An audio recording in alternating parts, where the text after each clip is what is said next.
L'article 2 fixe pour la première fois un cadre législatif clair aux politiques culturelles publiques mises en œuvre conjointement par l'État, les collectivités territoriales et les établissements publics. C'est essentiel.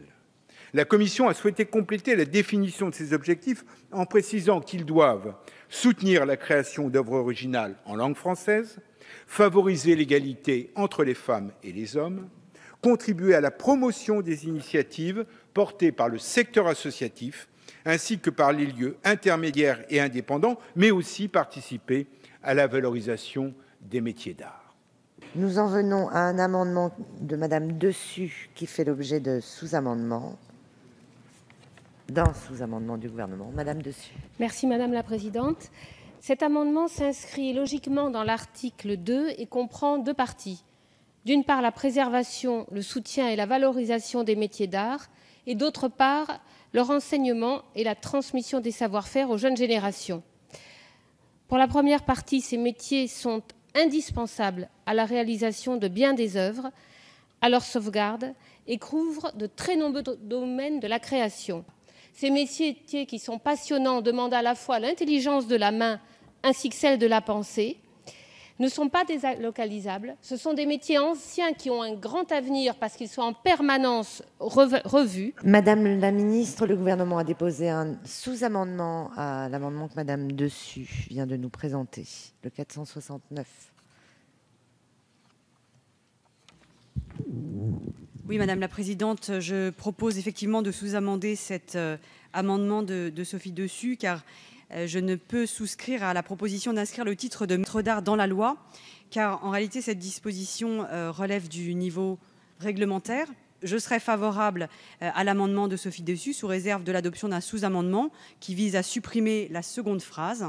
Et sous cette réserve, je serais favorable à l'amendement qui conforte un amendement que nous avons adopté en commission après de longs débats sur la nécessité de soutenir les métiers d'art et leur savoir-faire et leur transmission, qui constitue un élément absolument substantiel du patrimoine immatériel de notre pays.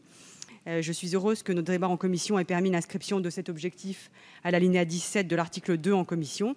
Et je souscris totalement à l'objectif de Sophie Dessus de renforcer la rédaction issue des travaux de la commission en mentionnant explicitement le soutien aux métiers d'art. Monsieur le rapporteur, l'avis de la commission sur cet amendement et votre avis sur le sous-amendement de Madame la ministre. Merci Madame la Présidente. Évidemment, votre rapporteur, comme d'ailleurs la présidente des séances, ne peut qu'être sensible à tout ce qui peut amener la consécration dans la loi des métiers d'art qui sont si présents dans nos circonscriptions.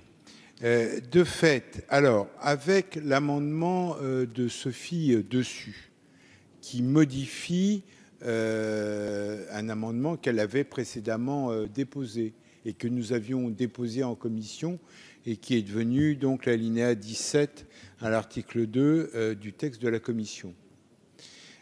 Compte tenu du sous-amendement du gouvernement, puisque le titre de maître d'art est du domaine réglementaire, la rédaction, pour que la représentation nationale sache ce qu'elle va être amenée à voter, amènerait à ce que l'alinéa 17 devienne participer à la préservation, au soutien et à la valorisation des métiers d'art.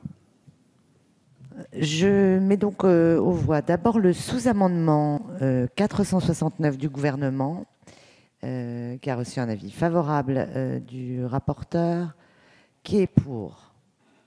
Qui est contre? Il est adopté. Je mets donc aux voix l'amendement 297 de Madame Dessus, ainsi modifié et approuvé par le rapporteur.